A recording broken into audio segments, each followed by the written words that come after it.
High, এটা আমার মায়ের পোষা বিড়াল। পোষা বলাটা ঠিক হবে কি না জানি না। ও আসলে বাড়িতে থাকে না, ও শুধু লাঞ্চ আর ডিনার টাইমে আসে।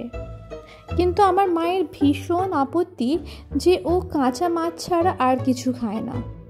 ওকে রান্না মাছ দেওয়ার চেষ্টা হয়েছে, কিন্তু ও সেটা খায় না, শুধু শুকে চলে যায়।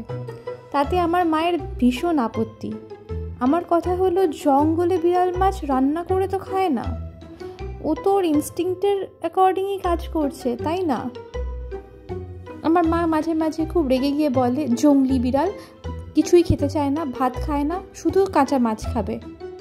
আরে, বিড়ালের কি ভাত খাওয়ার কথা? তোমাদের কি মনে হয়, বিড়ালের কি ভাত খাওয়া উচিত? ভাত খাওয়ার কথা? যাই হোক, ও কিন্তু ভীষণ কিউট।